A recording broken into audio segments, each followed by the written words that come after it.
Well, it's Groundhog Day. Again. And apparently, winter's not going anywhere.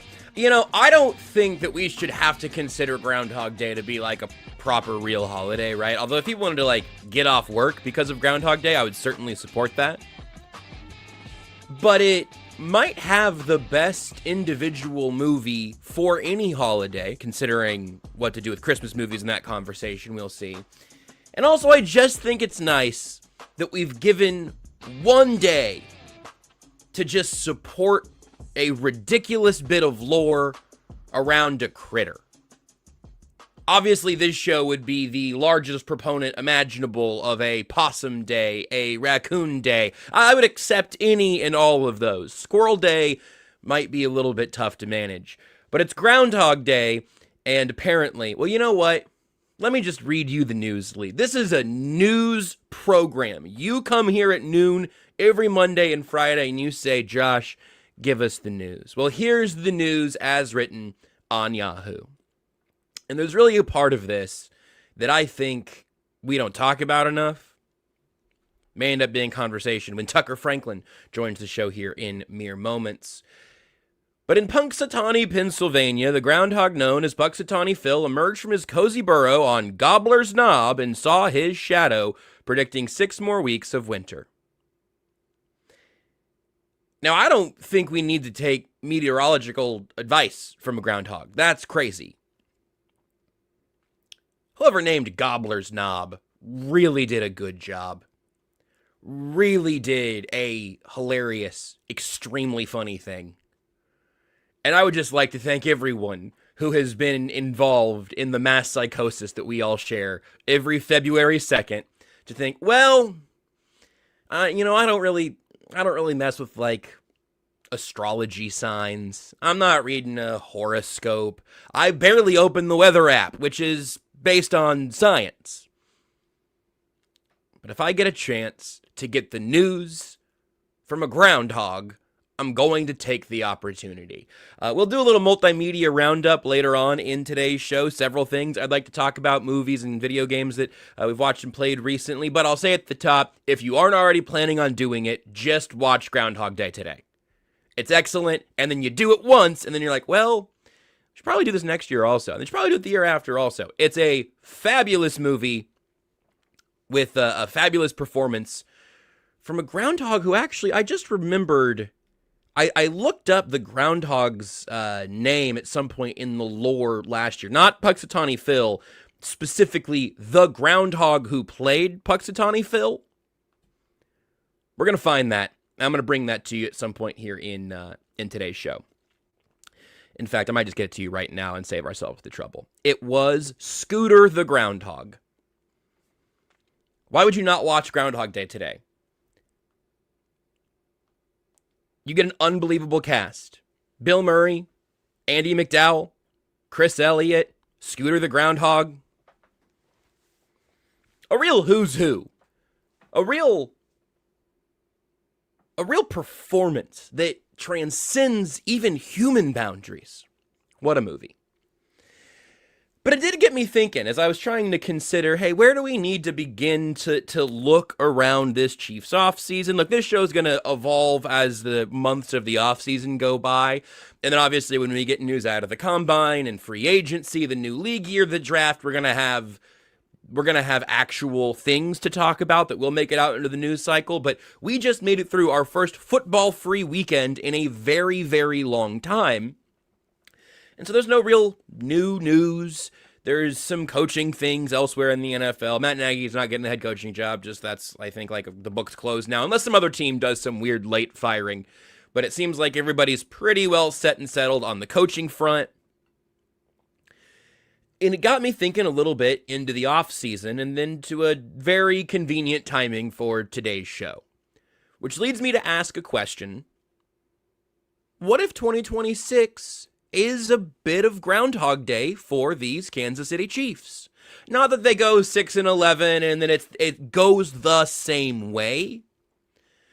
But what if there are some similarities that you might not be prepared for, certainly wouldn't be excited by? This is where This message is bleak. There's hope throughout, but this message at the top of this thought for me is bleak. You're not going to be able to fix everything. It's not just because the Chiefs are 6-11 and such a terrible squad that they have to overhaul every position group. That's not the case. In fact, arguably the two most difficult things to get right are two of the things that won't change for next year, with a big asterisk pending Patrick Mahomes' health, right? As long as he's back healthy, week 1, week 4, whenever it is, if you have the quarterback, that's the hardest thing to get right. I think the second hardest thing to get right is probably your offensive line, especially with 5 moving parts, and you can't have a real weak link, but if you can have some superstars there, that also helps. The Chiefs have both of those. Trey Smith obviously dealt with injuries throughout this last season, out of character for him in his pro career, and unfortunate timing unfortunate for the team at least, right after signing that big deal. Good for him to get the deal done before that season happens, but I think you expect and at least hope that he's a healthy version of himself next year. No doubt in the world about Creed Humphrey. Very little reason to doubt Kingsley Suamataia. And as long as Josh Simmons is healthy and available, really excited about him long term. Jalen Moore, and you can let him battle it out with Esopole at right tackle. Offensive line's in good shape. Your quarterback is Patrick Mahomes. But you at least can't overhaul everything else. And I'm going to go ahead and note right now that the secondary and the linebackers will almost certainly have real changes. Leo Chanel's a pending free agent. Drew Tranquill's money is in a questionable place right now. You can see them moving on from him for the salary cap space. And then Brian Cook, Jalen Watson, some questions about Trent McDuffie. If this is the year that, if you're going to trade him, this would probably be the offseason to do it. So you're going to have real changes there, and then a TBD at tight end. It kind of feels like the wind's blowing towards a Travis Kelce return. If I had to bet on it right now, I think that's where I'd be leaning at this point, just from the stuff he said, and no inside intel there. But it kind of feels like you're leaning towards Kelce returning. If he doesn't, the tight end group also needs the tight end group probably needs a real investment of some sort anyway, but there's a world of difference between having Travis Kelce and not having Travis Kelce. But if you can't fix everything, again, this is less of a prediction and just more of a warning of something to keep in mind, because I think you need to be prepared for at least one of these groups to not get the injection of talent that you would like for them to get. And if the Chiefs do dramatically overhaul these positions I'm talking about today, it's probably going to come at the cost of the secondary and the linebackers, or at least one of those. If you cut Drew Tranquill and Leo Chanel walks, and you do spend money on the running backs and wide receivers, you might be cobbling together a linebacker room around Nick Bolton now. So it's just, I've been reminded that this is the time in the offseason when rightfully everyone's like, okay, so where do you start? And that was what we were going to lead with today, and we'll circle around to that sometime here in the next week or so, maybe Friday. Where do you begin your plan if you're the Chiefs? Like, chronologically speaking and order of importance, how do you start your offseason? But even as I'm thinking about those questions, I'm thinking, well, I think I'll start at this position, and then I'll spend money here in free agency and a little here, and then I'll draft first-round pick here, second-round pick here. You don't really get to do that. You don't get to make all your moves first and then have the rest of the NFL then take their turn. So I'm trying to be prepared for different paths the offseason could take. And I'm going to start with the one that I think is probably the least likely, but it's very easy to paint the picture for. So let's talk about the running back room going through its own Groundhog Day next year. Let me just say this as a matter of fact, okay?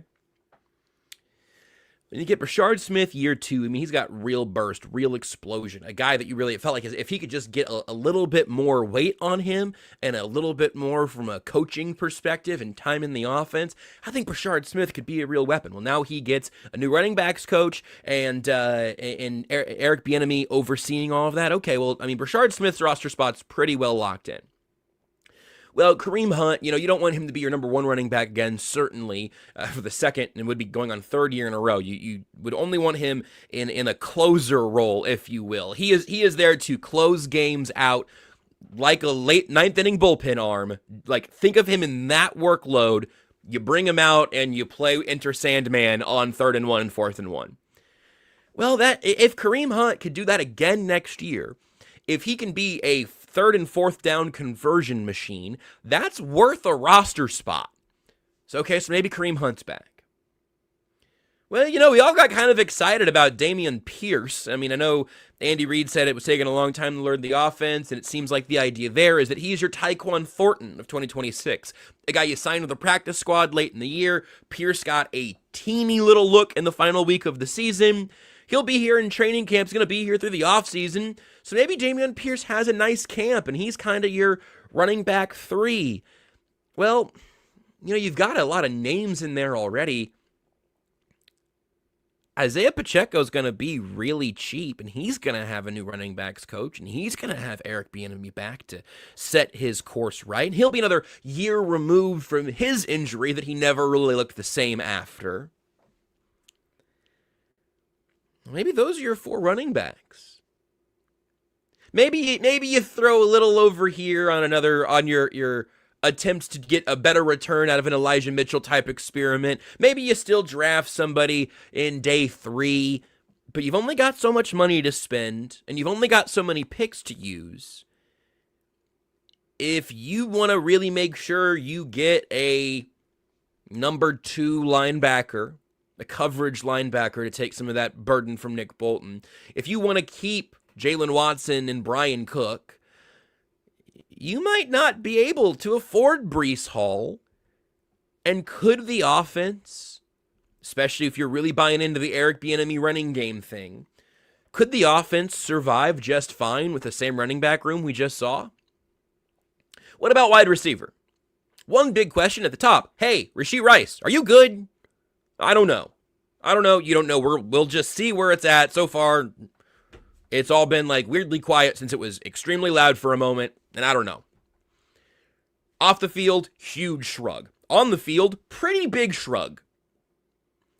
Seemed like a step back last year. Maybe you're buying Eric Bieniemy. Is that anything? Eric Bieniemy? We'll work on it. You're buying in here. All right, he's not hot dogging any more deep routes. All right, he's not alligator arming any more throws when the defense is running the route for him, which is a different problem entirely, but I digress. Well, Xavier Worthy, he gets to go into a new year here with this is going to sound sarcastic, but it's just factual, with a real NFL wide receivers coach who's done this for a very long time. The Chiefs went from an inexperienced wide receivers coach for an inexperienced wide receiver room to an experienced wide receivers coach for an inexperienced room. That just seems like a positive to me. Never met Connor Embry, haven't met Chad O'Shea. Just seems like the way to go. So I think you can expect better for Worthy, and I think we all have said if you're buying the Eric Bieniemy thing, Xavier Worthy's not going to just run out of bounds by accident because Eric Bieniemy is going to remind him where the sideline is. That is part of the sales pitch on the Bieniemy OC thing. I think you could pay a little bit of money to bring back Tyquan Thornton. I really liked what he showed last year. Just didn't get to see enough of it. Just by the way things go, I expect there will be Jalen Royals hype at some point in the offseason cycle. I don't know if I'm going to be the guy at the front of that. I really liked the draft pick and then heard not a peep from that point forward. Maybe OTAs, mini camps. By the time we get to St. Joe, is Jalen Royals popping? Again, young player, experienced coach, another year in the offense. We tell that story all the time. So what if the wide receiver room is just replacing Hollywood Brown with another guy? Not Romeo Doubs, just another guy. If you shuffle down this might be one that I'd be willing to buy into a little bit, honestly. even though I want a receiver at 9 overall as much as anything.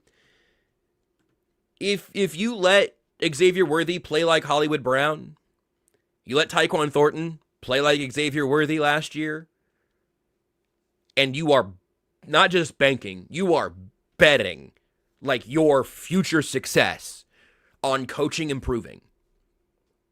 I could see you kind of building that wide receiver room very, very similar, where there's a new face, and maybe it's not Hollywood. It's a third-round pick. Maybe it's a guy at 40, which is kind of where my head is at a little bit now. Maybe it's not a receiver at 9. Maybe it's a receiver at 40 overall. If you're going receiver at 40 overall, I don't think you can say that guy's a guarantee to contribute as a rookie. So you could still, air quotes here, invest in the room pretty significantly without expecting to see significant changes in 2026. Okay, you could say, no, Josh, this can't happen. Like, pay a free agent running back and elevate the room. Draft a wide receiver at 9 and put a number 1 in this offense instead of just cobbling together from the middle and bottom of the room trying to prop everything up. Okay? I think defensive line is going to take the most resources to significantly improve. I think it's probably the most important place to do that. And if you want to hold on to Brian Cook and Leo Chanel and pay a running back and draft a receiver at 9, let me ask you this. Week 1, your starting defensive line is George Karlaftis, Chris Jones, Omar Norman-Lott, Ashton Gelati. Are you happy with that? You're putting a ton on the shoulders of 2 second-year players, one who had a fine rookie season and one who had nearly a redshirt rookie season. The thing that I am trying to hone in on, and this will be another thing throughout the offseason, to try to get these numbers figured out. A lot of times, especially leading up to free agency and the draft, we talk about, would you rather have Breece Hall or Kenneth Walker and a few extra $1 million? Would you rather have Travis Etienne or Javonte Williams? And we don't very often get back until the moves happen. We don't very often get back to the point of realizing it's not a decision that you get to make. You've got only so much money, quite a few positions you'd like to improve on, good draft picks and high draft capital, but a limited number of resources. Where right now, and I don't think this is going to stand this way, although the names around him are pretty funny. 1, 2, 3, 4, 5, 6, 7. The 7th highest market value AAV on Spotrack's 2026 running back free agents depth chart here. They're available free agents. The 7th largest AAV, average annual value contract that they are projecting goes to Isaiah Pacheco. And after some really nice times with Isaiah Pacheco, it feels like now most Chiefs fans cannot wait to get him out of here. Kareem Hunt is not a lot further down because there just aren't that many unrestricted running back free agents. Yeah, the Pacheco number is at like 4.3 million. That's simply not going to happen. But Kenneth Gainwell, Najee Harris, almost 31-year-old Austin Eckler coming off of a season-ending injury, Jeremy McNichols, J.K. Dobbins, Kareem Hunt, Tyler Algier, Jerome Ford, Chase Edmonds, and now I'm at the bottom of the UFAs. After that, it is exclusive rights free agents, restricted free agents, or guys that do not have a number associated by their name, including Dameon Pierce.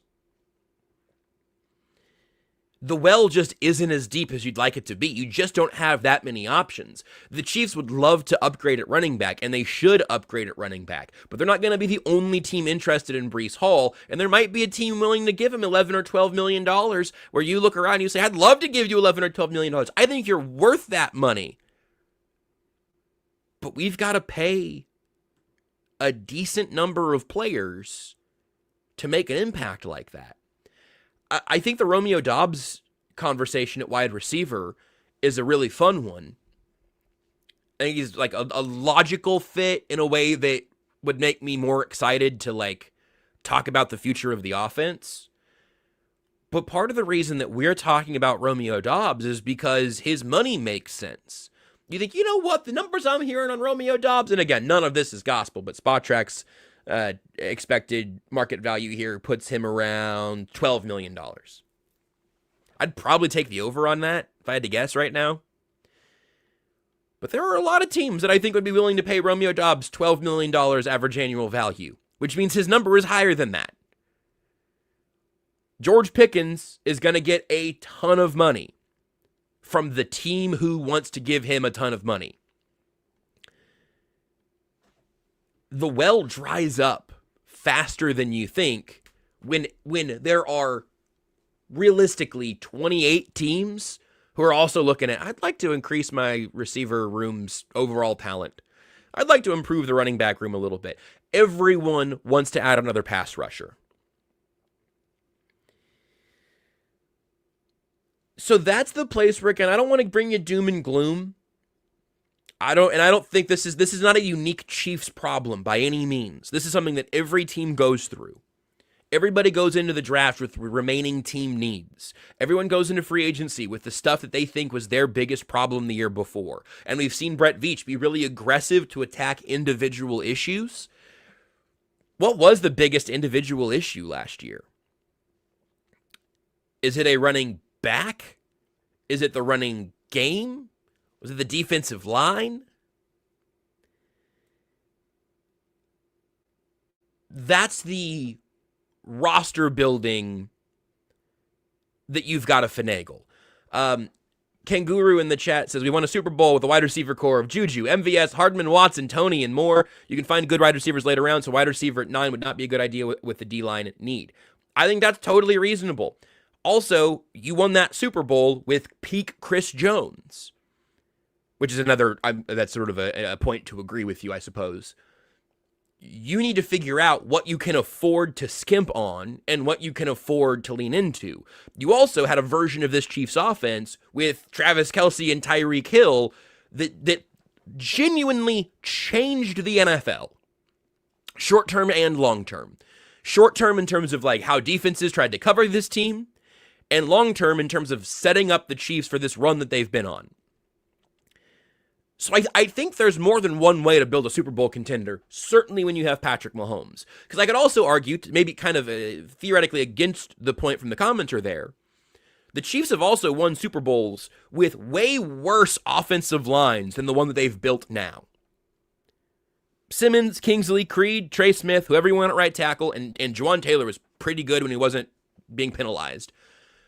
But the Chiefs won Super Bowls with cobbled together offensive lines and then also lost games with even more significantly cobbled together offensive lines. Both Super Bowl losses had like brain chemistry altering poor performances from the O-lines. So there's no guaranteed best path. And the Chiefs have decided, hey, we're not playing games at left tackle anymore. Josh Simmons was there at 31. We move back a spot, take him at 32. No more games. Kingsley at left guard, we're good. No more games. Like Rob says in the chat, they need elite O-lines. I don't think you can say that. The Chiefs have won Super Bowls without elite O-lines. Good O-lines, not elite. They've won with very good, at the time, I guess going back to the first one, elite weapons, offensive weapons. Hill, Kelce, Sammy Watkins. And they've won with the Juju, MVS, Hardman, Watson, Tony group that was not elite. Most of that is a Mahomes thing. And I should say Mahomes, Reed, Spags, I think is kind of how you give out the credit and maybe not even always in that order, because I think there are times when Spags was doing more with less, and probably times that Reed was doing more with less. But you're just not going... There's no real world in which you go into week one completely happy with every position group. And if you do, you're wrong about something. That's just every NFL team is that way. If you go into week one and you say, we are a top 5 roster talent team at every one of these position groups, you've misevaluated something, because no one gets to do that. No one ever gets to be completely happy with their talent the whole way through. The Eagles have had some amazing talent teams, and then you ask questions about their quarterback. The Seahawks have some amazing talent. You have questions about their quarterback. You're always taking from one pile to give to the other. You're always asset managing. And the thing that I wonder is, where would you want to put your money this offseason, and where would you be willing to be underwhelmed? That leads me to one other thing here in the secondary, then we'll shift gears a little bit. Or we'll at least ask Tucker what he thinks. It's very hard right now for me to imagine the secondary not taking at least a little bit of a step back. You might be trading Trent McDuffie, maybe not, but this would be the time to do it if you're going to. Jalen Watson and Brian Cook, both important to this team, both free agents. It's hard to feel really good about Jaden Hicks right now based on how his second season went. And I am as optimistic about Noah Williams as the next guy. And if I have to make the call right now, because of his last 2 games, I'm not cutting Christian Fulton to save his cap space. So I guess Noah Williams and Christian Fulton are maybe my 2 starting outside corners next year. I think that the defense could still work with Fulton and Williams if they're healthy. You need another guy in the mix too. But let's say if you are really relying a lot more on those 2, I think the defense could work with those guys. But if you trade McDuffie, Shamari Connor's living in the slot. Not that he didn't already largely live in the slot, but you're really kind of cementing that, I think. If you lose Brian Cook, you have to add another safety. It can't just be Shamari Connor and Jaden Hicks and then see if Mike Edwards wants another 1-year deal. If it's Caleb Downs at 9, a move that I don't think would be crazy. It seems like he is a player worthy of that draft pick. I don't want to compare these guys. I don't want to put this on him early on, but I got talked into Eric Berry pretty easily at an impressionable time in my Chiefs fandom. He was worth every bit of 5 overall. But if the secondary, if we all kind of agree, this is probably just timing out because of the way that draft class was such a slam dunk in the secondary. This is probably going to be a year where the secondary has to either retool or take a little bit of an overall step back. Are you putting more money in there to try to keep that standard? Are you spending to keep Brian Cook or to keep Jalen Watson? Or are you extending Trent McDuffie instead of trading him away? It's less money you have to spend on a wide receiver. It's less money you have to spend on a running back. That's the plate spinning that, frankly, I love about an NFL offseason.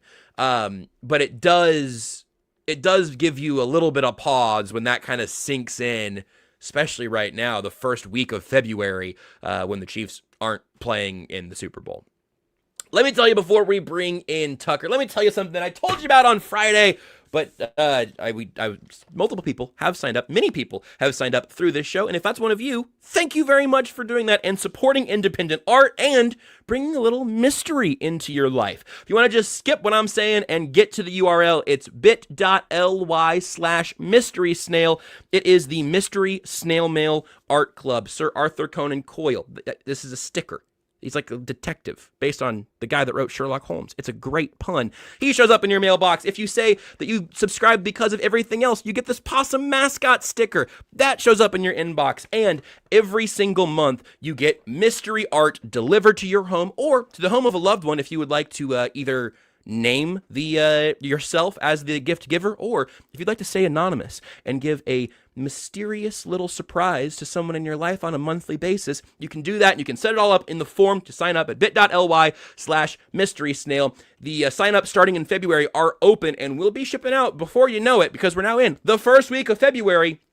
It is $5 for level 1. This was a part of the January Mystery Club. You got the sticker and the mini print of Squeal Armstrong. Look at that. And the corresponding story that goes with him. It's a delight to see it show up in your inbox. It looks like the mysterious package you're imagining it being. $5 for level 1 at that size. Level 2 is $10 per month for either a twice as big print or twice as many surprises. $5 for the level 1, $10 per month for the level 2. You can also sign up for the full year and get 2 months off. You can check it out at renaissance.art or go to bit.ly/mystery snail. What's going on, everybody? It is Ben Heisler, KCSN betting analyst. Happy Super Bowl week to all of you. It is Super Bowl 60, and you know by now that it deserves a sports book that is built for the moment. We've been talking about them all season.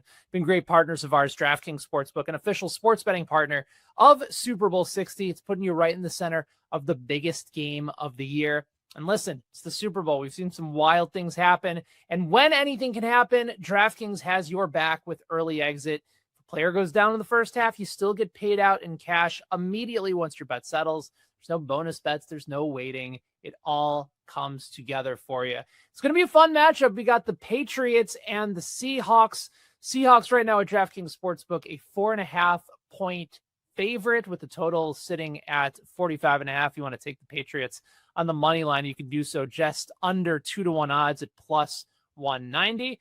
Me personally, I'm leaning towards that number with the Patriots. Now, in fairness, we've seen this number go all the way up to Patriots plus 5.5. I ended up grabbing them right at the very beginning at plus 4.5, thinking that line might go down. I still think it will. I'm expecting this line to close somewhere around 3.5 to 4. So I think you can still get good value with a lot of that public money likely coming in on the Pats. So I'm on Pats plus 4.5. I think that's the right line here, and I think it's a good opportunity. But remember, here's what you really want to know, is that if you are new to DraftKings, new customers can bet just $5 and get $300 in bonus bets if your bet wins. You can get on board the props. There's different Super Bowl MVPs. If you want to take the quarterback plays or the long shot variety ones, all those are available for you at DraftKings Sportsbook. But here's what you do. You download the DraftKings Sportsbook app. Now, use that code KCSN, that is code KCSN, to turn $5 into $300 in bonus bets if your bet wins. In partnership with DraftKings, the crown is yours. If you have a gambling problem, call 1-800-GAMBLER. New York, call 8778-HOPE-NY or text HOPE-NY. Connecticut, call 888-789-7777 or visit ccpg.org. On behalf of Boot Hill Casino in Kansas, wager tax pass-through may apply in Illinois. 21 plus in most states, void in Ontario. Restrictions apply. Bet must win to receive bonus bets which expire in 7 days. Minimum odds required. For additional terms and responsible gaming resources, see dkng.co/audio. Limited time offer. Let's bring in the one, the only Tucker D. Franklin. The D stands for definitely ready to draft Jeremiah Love. Tucker, how do you feel about the picture I've painted here? Is there any of those groups, if you think about running back, wide receiver, and D-line in particular, where you think this is my top priority, and maybe more importantly, my bottom priority? Interesting. This is a very interesting thought exercise to have, because I don't like how any of those positions are currently constructed. I know. I was having a conversation with friend of the program, Chandler, and he was just kind of like laying out the situation with the wide receivers, and that was like the first time I was like, oh, I don't feel good about this. No. It's like, oh, this doesn't really make me feel very good. We obviously know that the running back room is what it is. Mm-hmm. They had like 8 running backs on their roster and practice squad plus IR, right? Because Keontae Ingram was on the IR, so that made it 8. And so they're like, we'll just throw a bunch of numbers at this and see if this fixes it. Carson Steele signed a futures contract with the Eagles, right? Goodness. Yeah, he did. Fly, Carson, fly. And I didn't mention, but Clyde Edwards-Helaire will be on the practice squad next year. That's just a part of, that's my roster projection. Well, I think they have an assistant running back coach opening up right now. Well, Yeah, you know so they what, do. actually? I'll tell you what. If he wants that job, it's his. It's not my money, but that actually kind of makes Would sense. probably have to take a pay cut for it, though, to be honest. Yes, definitely. Yeah, if he let get me- your practice squad money is not as good. Yeah, but it's probably it's still better pretty than good. coaching staff. No Yeah, he gets like changes to the Chiefs website. one game day elevation. Right. You're probably making your assistant running back coach salary right around that. So yeah, no, fair enough. Yeah, and then I think with the insurance too, the insurance is probably better than what for the players than what it is for the staff. I don't know that though. I've not asked any coaching staff like, hey, what's your insurance like? I think that's a combine week conversation you could probably get an answer to. Yeah, Brett.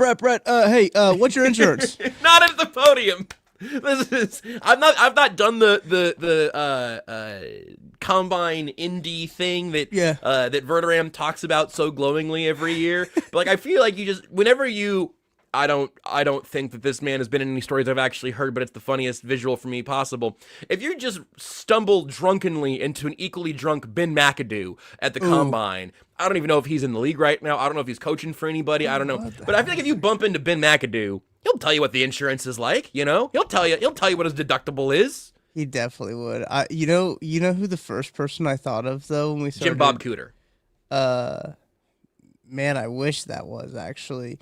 Ben McAdoo is a senior defensive assistant for the New England Patriots right now. So Ben McAdoo's in the Super Bowl. Hell yeah. That's crazy. Who would have thought that sentence? Ben McAdoo in the Super Bowl would be put together. I've thought of Joe Douglas for some reason. I was like, I should guess Joe Douglas. Yeah, what absolutely. insurance is like. What is he? He's a senior personnel director for the Eagles right now. Okay.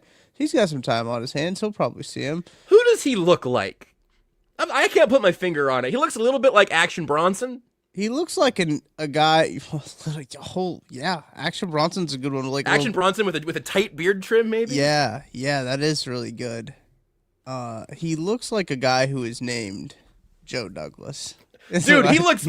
Action Bronson got kind of skinny and trimmed up his beard. That's actually pretty close. That was a good poll right there by you. Thank you. I'm just genuine. I'm looking at a Google image page of Joe Douglas, former Jets GM, right? I think was his highest. Yeah, I think that's the highest he got. Yeah, and then was with the Ravens for a bit, or a longtime scout for the Ravens, and then was an executive with the Bears, and now the Eagles. If you were like, hey Josh, meet my uncle Joe Douglas, I'd be like, oh yeah, that makes some sense. Wow, 14 years with the Ravens as a scout before going to the Bears in 2015 to be the director of college scouting. Then the Eagles in 2016 to 2019. He got a Super Bowl in there, didn't he? Okay, I've got it. We got. Close your eyes and imagine these three brothers showing up, like the Jokic brothers, but of a different type of guy. Okay. Oh, okay. We're working down, I think, in stature here, okay? Okay. Action Bronson, Joe Douglas, Right. Brian Daboll. Those are evolutions of a Pokemon. That's what I'm thinking, man. I think those are three evolutions of the same Pokemon. I think that is it. I think he looks like a combination of Brian Daboll and Action Bronson. If you don't know what Joe Douglas looks like, now you do. Yes, now you do. But I just thought that Joe Douglas would be a good guy to ask, like, hey, how is the insurance like? I'd also ask Action Bronson, or I would not ask Brian Daboll, actually. It's not just about the look. I would. I've told you my Brian Daboll story, right? Me and Brian Daboll are on head nod basis because I just kept running into him at the Combine and at the Shrine Bowl last year. And did I tell the story? I think I told it on that football show. Of running in the middle of both... You did tell this in that football show recently. It's really good. Brian Daboll and Joe Shane. Brian Daboll was trying to introduce Eli Drinkwitz to Joe Shane, and I was in the middle of Eli Drinkwitz and Joe Shane holding two hot dogs. And it was one of those, yeah. I was like, That's wow, awesome. this is so stupid that was a story and that happened in real life. It's a really good visual. But also, when you come back to the D-line is kind of really booty butt cheeks, too. I mean, it is like Chris Jones is your entire defensive line. And he's, 32? Am I exaggerating that? I think it'll be his age 32 season, I think. Maybe 31. Wow. He's 31 right now. He'll turn 32 on July 3rd. Oh, Yeah, we're kind of close on birthdays. Mine's July 1st. Look at you guys. Wow, I Little didn't know July that. birthday boys. Yeah, July, great month to have a birthday. So the defensive line is like really concerning, especially like. Be a bit dramatic when I say that the whole entire D-line is Chris Jones, but like not very far off. It is not very dramatic to say the entire defensive tackle room is Chris Jones. Correct. That is about it. Now with Omar Norman-Lott coming off the torn ACL injury, who knows how well that he'll be ready to go then. It's a very different position than playing like quarterback, right, with the coming off of. So like we'll see. We'll see how that goes. But the defensive line is a worry. I think I understand.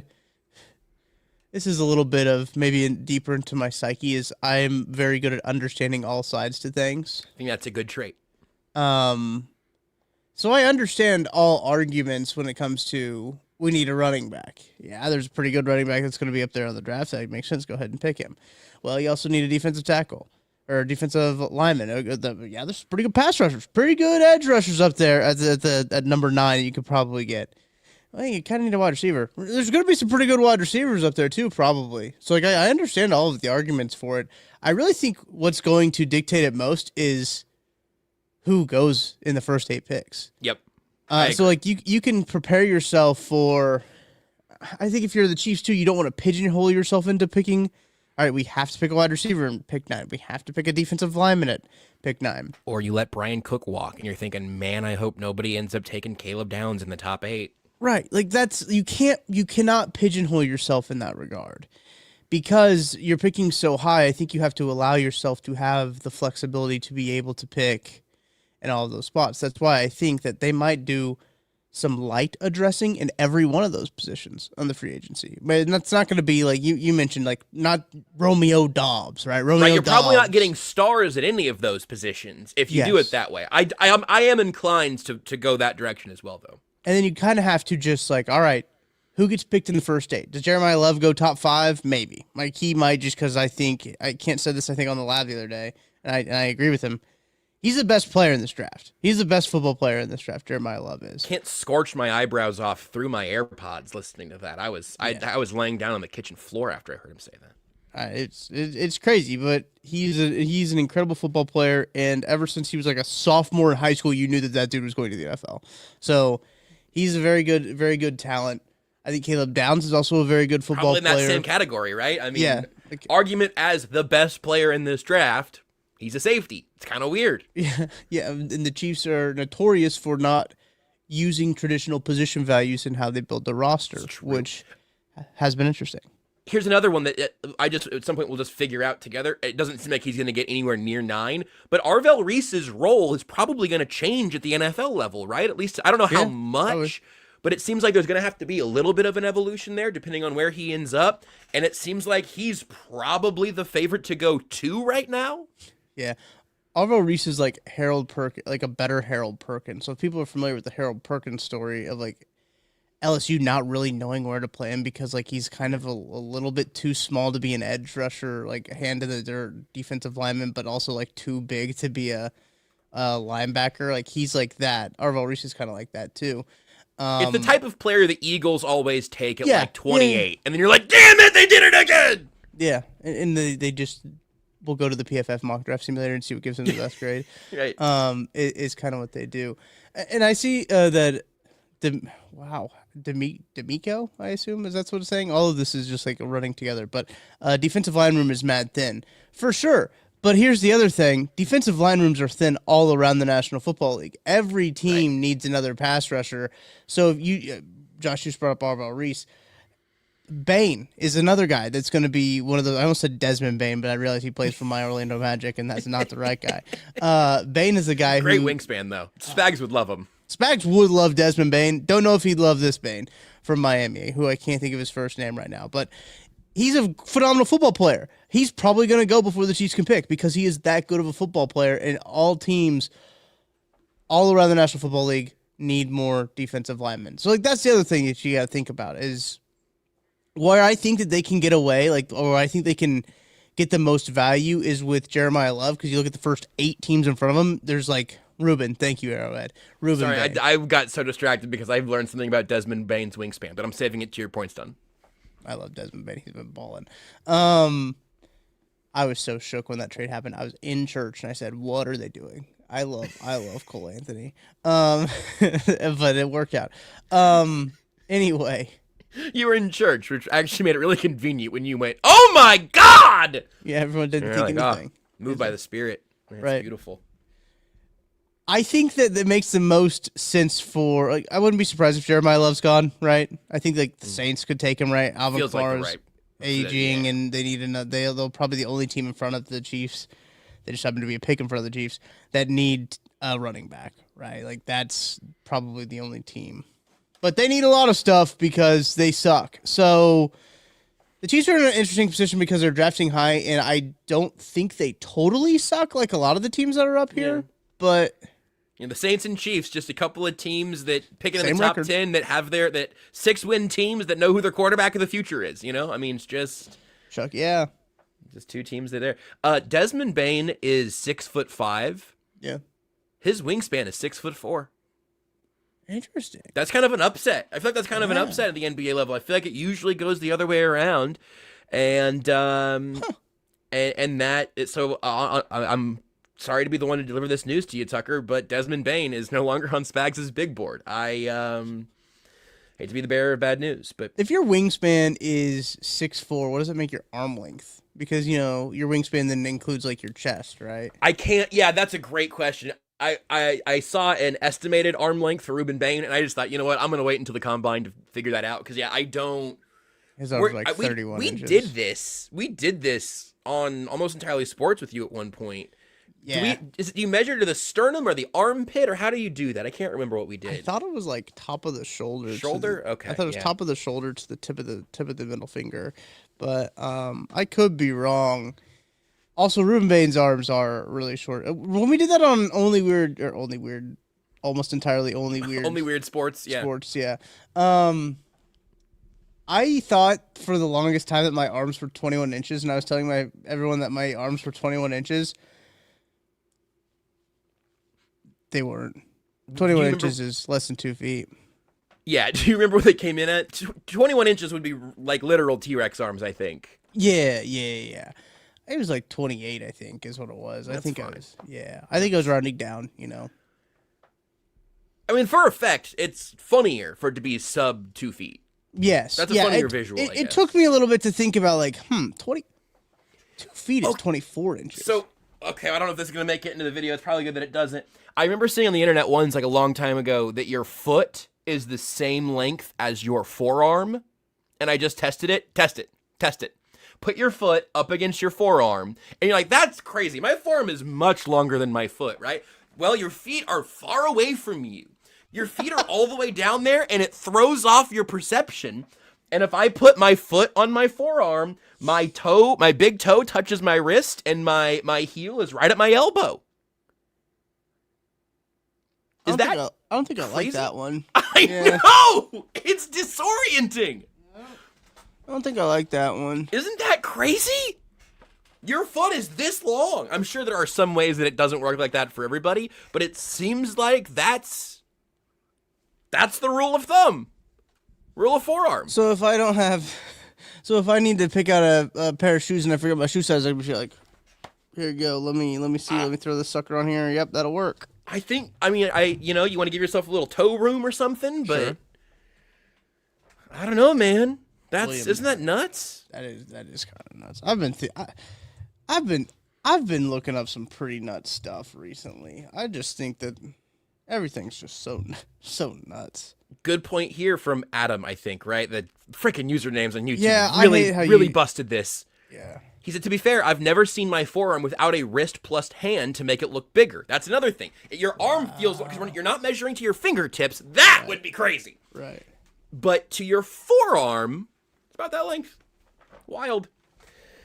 I had another, pre-draft take. I mean, we're going to have all the time in the world to get to all this, so I think that might be... Oh, there's a couple of comments that I hit that I wanted to bring up real quick.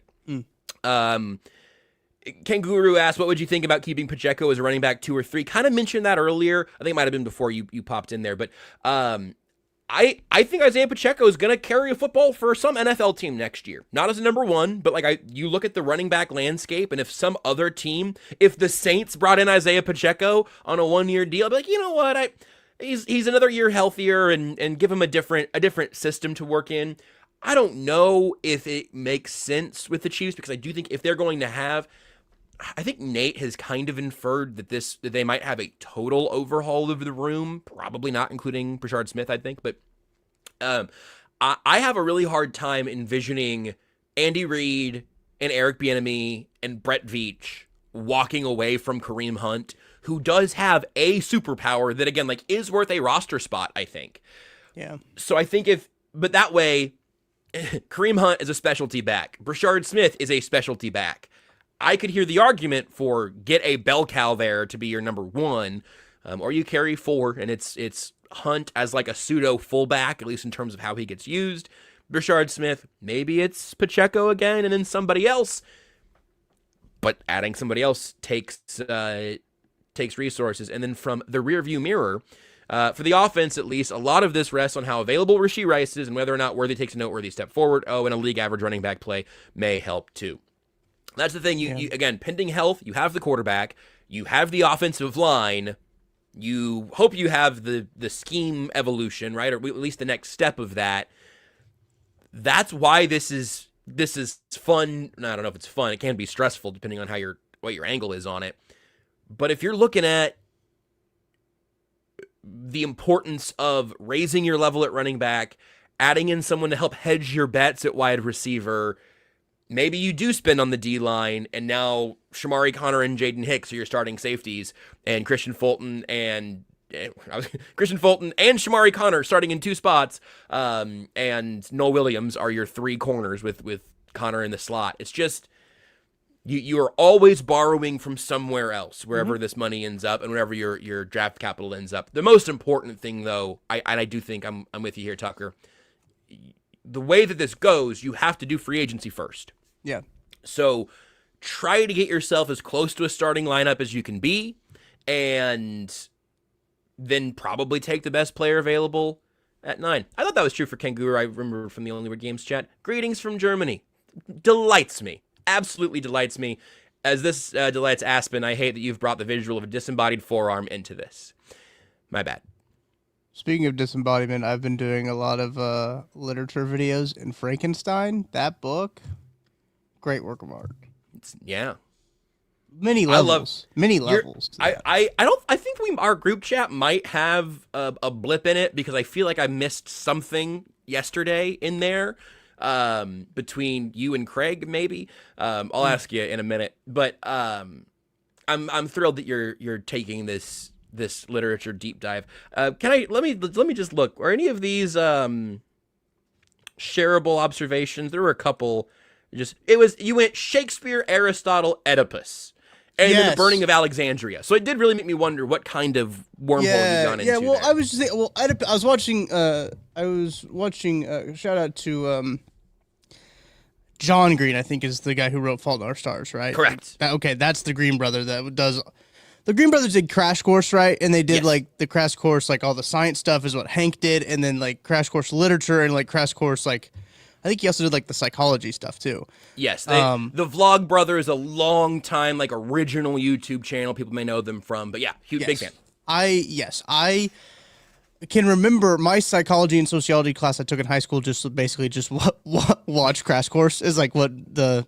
That's kind of what it's there for. Yeah, shout out honestly to Coach Boswell for having to teach that class. That was like an hour that was like he's a U.S. history teacher, and they're like, you also have to teach psychology. So he's like, I'm just gonna play Crash Course.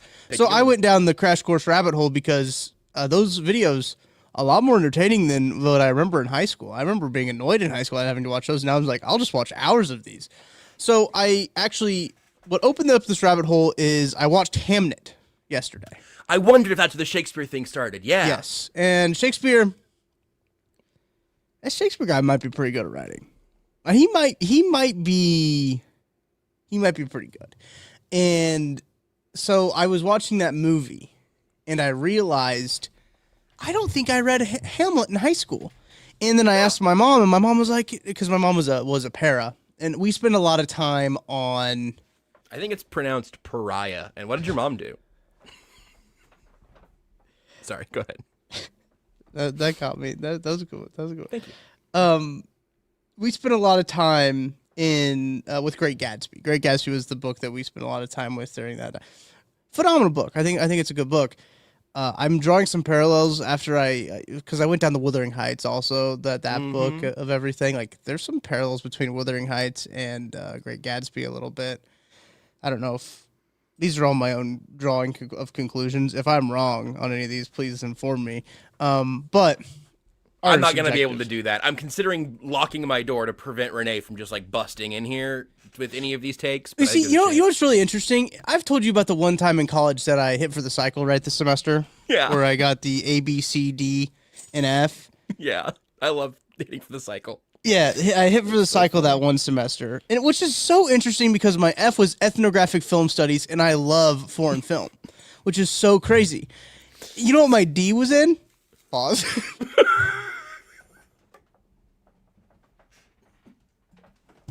Clip it. Do you know what? Do you know what class I? What was your D in? Received a D in? Literature. Literature is what I got. My D was lit.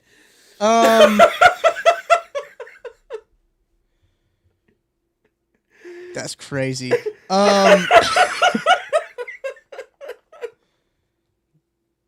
I do think though, now that I've watched Hamnet, and I was like, why'd they spell it wrong?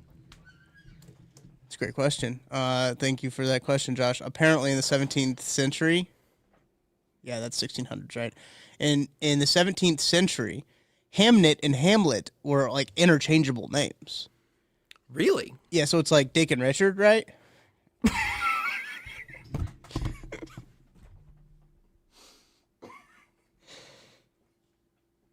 Yeah.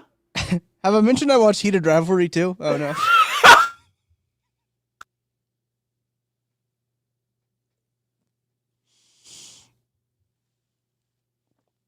Your mic started working. I don't know what happened, but your mic stopped working. Okay. Back to Hamlet. So I got done with the movie and I thought, oh wow, that's a good movie. I think there's some really good acting performances in it from both the guy who's William Shakespeare and his wife.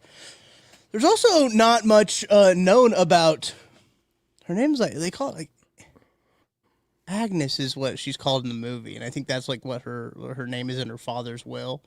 What her like yeah.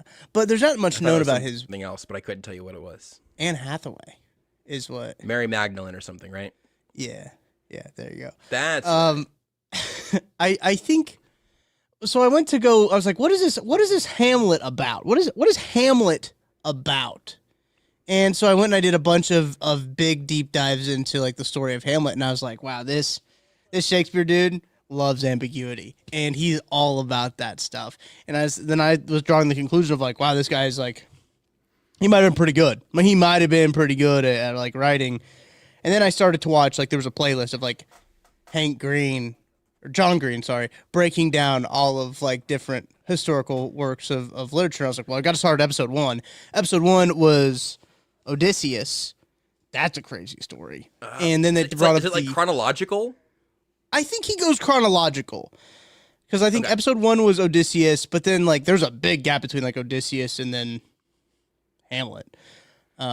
Because Hamlet's episode 2. Or maybe it's Jane Eyre. Jane Eyre is also a crazy story as well. I do love they all died at like 15. Like none of them like lived very long. It's like the other part of it. It's just like, yep, wrote this book, died of tuberculosis when she was 17. Just like, yep, had the common cold and passed away at age 6. And it's like, whoa, that's kind of how it went. Yeah. That's crazy.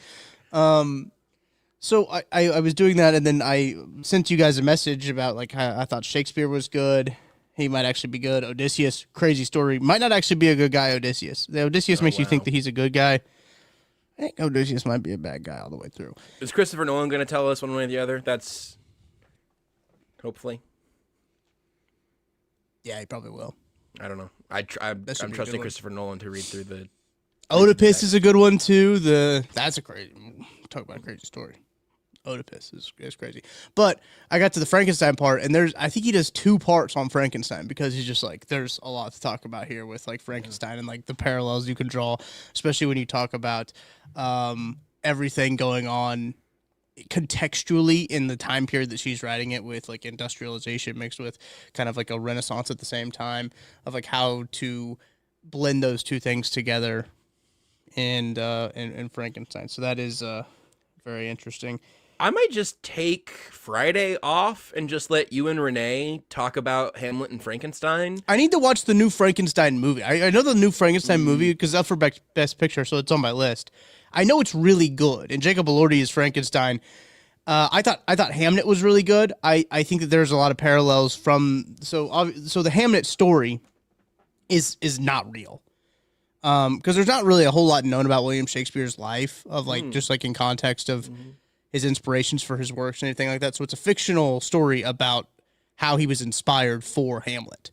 And his son's name was Hamnet, and that is all true. Like the dying of his son is also true. Like all of that is true, but it's a story that kind of leads into the inspiration of Hamlet. And the way that they did it, I think, was very interesting. There's some calls to Hamlet, I think, in the way that they tell the story. I think there's a little bit of calls to Hamlet in there that I kind of picked up on a little bit last night after I had watched a little bit more videos about the deep dives into the play and the work of art. But yeah, I got really into literature last night.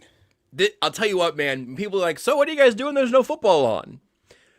Accidentally rediscovering like high school lit. And then going at it with like a mostly fully formed brain that is prepared to actually learn about it. That's really good. That I thought I had good multimedia to offer, but I didn't think I was going to be so thoroughly taken to class. Like this is an exciting. This path as you just like march through history, because a bunch of this stuff, I read Hamlet, but it's been a million years. I don't know if I've ever read Great Gatsby. Hamlet is also incredibly long. That's the other part of Hamlet. Okay. Like it is like when there have been a couple filmmakers try to make like a movie, I guess, of like what it is, a theatrical release of it. And there have been, but if you try to do every single line that Shakespeare wrote, it's about 4 hours long. So it's very long, it's very dense, it's very thick, but I did enjoy. For some reason, I was thinking like I don't need to spoil Hamlet. It's been around for so long. Yeah, you're probably good out of spoiler zone. Yeah, it's probably okay. Yeah, but the fate of Ophelia, learning about that and who has power actually is very interesting, especially when you talk about power dynamics, especially in that time. William Shakespeare. Renee would also like to have that conversation with you. She really broke down the Ophelia thing when the album came out. Well, here's the thing. Here's the interesting part. Is like the thing of that day is that like there's a lot of clearly like misogyny just because in that time of like only men. Unlike now when we fixed it. Right. Yeah. Because we fixed it already. Yeah. We're good. Like a while ago, I think. Yeah. It's one of the things that when you read into it, like on the surface, it doesn't seem like the women in the story have a lot of power, right? Because of the things but the choices that they make actually sway the story more than anything that the other characters do, which is very interesting when you look at it from that lens of maybe the female characters in Hamlet have the most power when it comes to all of this. Wow. That's beautiful. We've got multiple requests now for the Everything Else Book Club from VF and Aspen, so we can do that. I'm going to read Jane Eyre. Out. Say again. I'm going to read Jane Eyre, I think. Hell yeah. I can't wait. I will absolutely. And if nothing else, Tucker's Book Report is a segment that I'll be here for every single time. I love that idea. Yeah. Arrowhead points out that Lion King is Hamlet with animals. It is, yes. Which is awesome. I've definitely seen Lion King. Which Shakespeare play is Lion King 1.5 based on? Because that's my favorite Shakespeare. Tim asked if it was the Guillermo del Toro Frankenstein that's nominated for the awards. It is. Ooh, yes. That's the 2025 Guillermo del Toro's Frankenstein. I also haven't seen it. And I'll mention here I'm going to save the video game take. I've got 3 movies to mention. 2 of them go together. Did you see Mad Max Fury Road and or Furiosa? Wow, that is a series and a franchise that is lost on me. I do not know anything about Mad Max. Fantastic.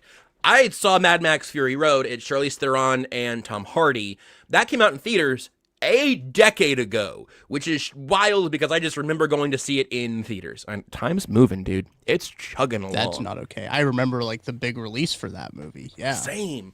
I'm scared.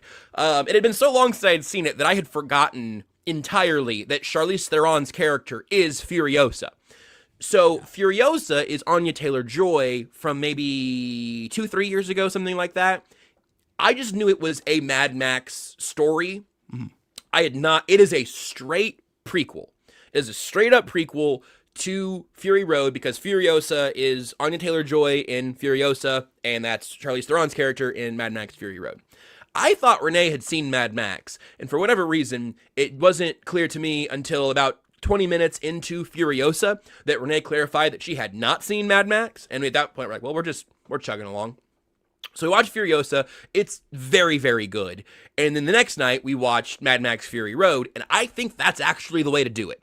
I think watch Furiosa first as the prequel, and then watch Mad Max Fury Road because it makes Furiosa the character much more interesting. You don't, because so much of, especially early on in Fury Road, Charlize Theron and Tom Hardy are just kind of like grunting at each other and grunting at you, the audience. It's all, Sure. wasteland. It's a Tom Hardy movie. Yeah. It's a Tom Hardy movie, and she's also playing Tom Hardy in that way of like, everyone's very down and hurt, and it's post-apocalyptic, and everybody's mad, and all sucks. It's a wasteland, right? So you're not getting a whole lot of moving dialogue. Well, the prequel of Furiosa completely justifies that character. I mean, it tells her story very, very well in that same universe, and it made Furiosa the character more interesting, and it made Furiosa the prequel feel more worthwhile. It didn't do very well in theaters. I don't know why. Or I don't even know if there was like a theorized reason, but it got pretty well reviewed. And then I get to tell you a fun fact about the director. But I would say just the take here, watch Furiosa and then Mad Max. It's the chronological order of them, and really good, especially if you just haven't seen Fury Road in a while. If you saw it in theaters and hadn't revisited it in a decade, like me, a really good double feature to watch them. Furiosa, then Mad Max Fury Road.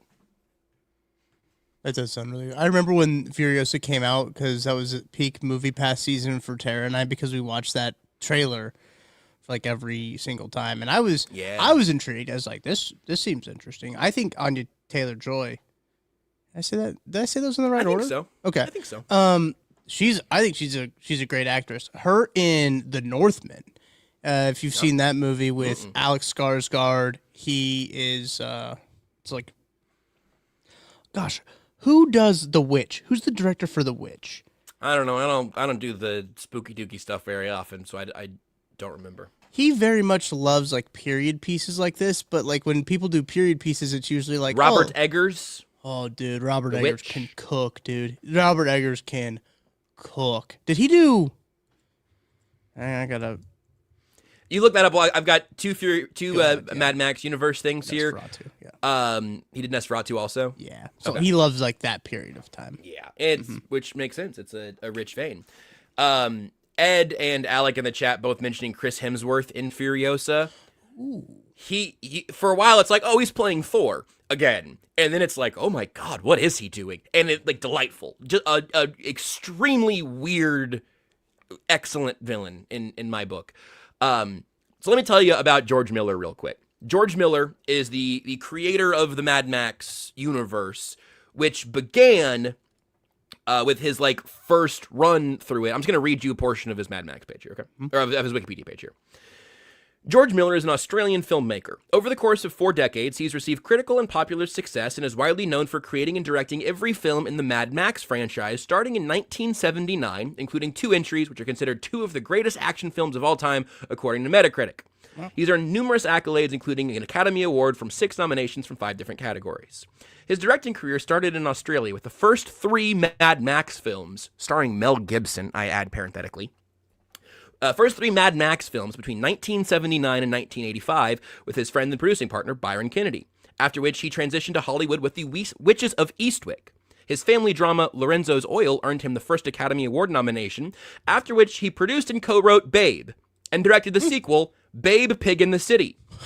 He would venture into animation with Happy Feet, for which he won the Academy Award for Best Animated Feature, and the sequel, Happy Feet 2, before returning to Mad Max with the acclaimed Mad Max Fury Road, which went on to win 6 Academy Awards, and Furiosa, a Mad Max saga. This dude went Mad Max, Mad Max, Mad Max, couple of movies, Babe, Happy Feet, Mad Max, Mad Max. That is an auteur. That is an artist. That is quite a run. Isn't it amazing? That's a run. So you should watch all of those movies. In order. I'll tell you what, that would be that's what we did for Wes Anderson movies. See the arc of them as a director. I bet going from Mel Gibson's Mad Max Beyond Thunderdome to a couple of movies later, the 1995 masterpiece Babe would be a heck of a night in.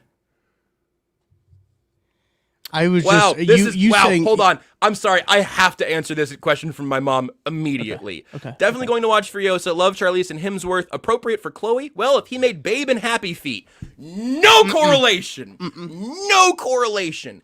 Sorry. I will say, I don't know what Furiosa got rated. It's probably PG-13. Furiosa's got some pretty dark stuff in it. More so, I think, even than Fury Road. I'm guessing it's probably PG-13? I don't know. But Furiosa has some stuff that I'll tell you wouldn't fit in Happy Feet or Babe. There's some challenging themes in Furiosa in particular. Can I alert you to a notification I just got on my phone? I'd love nothing more. From Mike Garafolo from the NFL Network. The Chiefs are signing quarterback Jake Haener. All right, we got to wrap it up. We're going to start the breaking news team here on the KCSN YouTube channel. I'll stick around if you want to go straight to breaking, Tucker.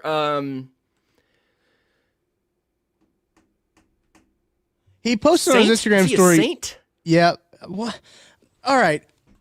I'm sorry. He posted on his Instagram story a picture of the Chiefs practice field, the location, Kansas City Chiefs practice facility, new beginnings, rock on horns, and then he tagged the two people he tagged are hilarious, by the way. Nico Remigio.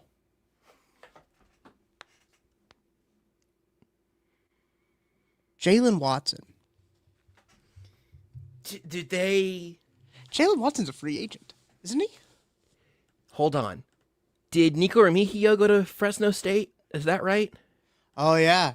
And Jalen Watson, Washington? Is that right? He went to Wazoo. No, he went to Wazoo. Haener went to Washington. How did that happen? That's crazy, Tucker. That's a great note.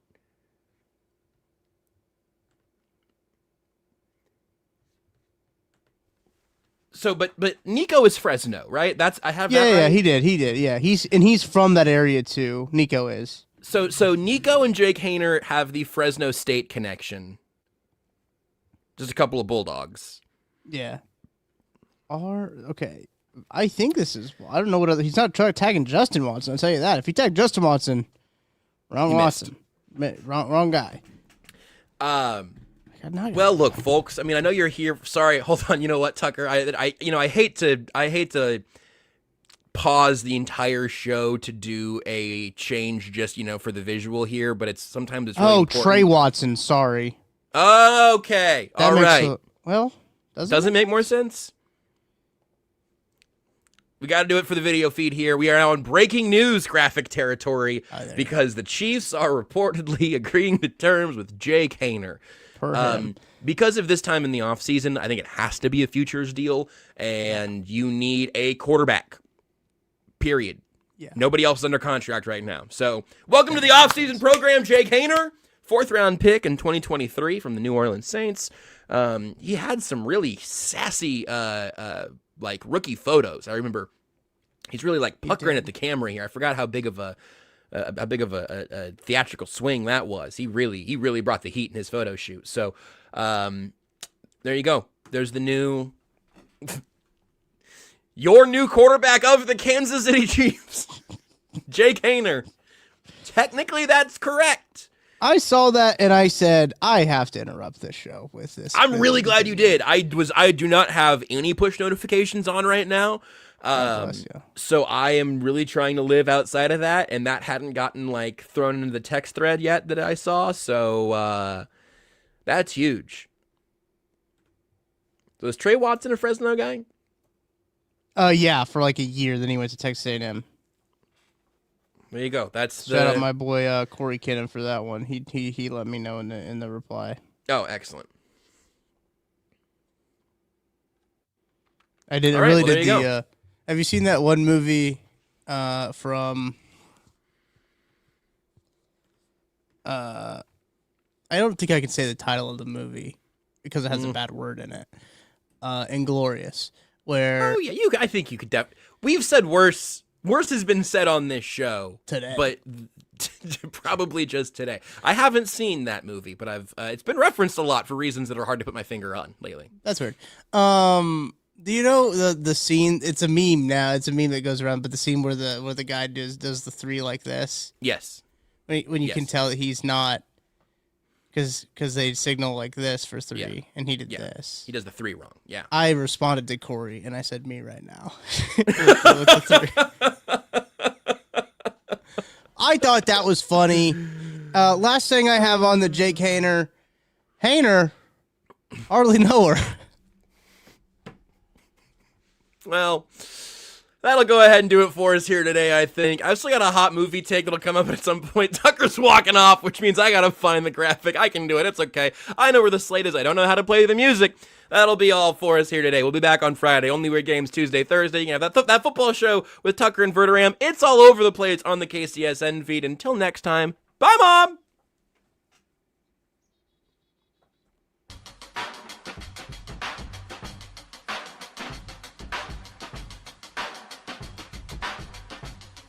I still have a hot movie take that eventually is going to scorch some eyebrows. Okay, also here, just post-show. VF is Epic says, what are our animal-themed holidays? Groundhog Day, Easter, Thanksgiving, and what else? I'm going to say Easter doesn't count. The Easter Bunny's a mascot, but it's not the reason for the season, if you get my drift. Shout out, Seth. And Thanksgiving, you eat an animal that's kind of the mascot. So I don't think that counts. I think it's just Groundhog Day, as far as I know right now. Sorry, I've been saving that comment since early on in the show. 4th of July Eagles. I don't know if Jake Haener has seen Mad Max.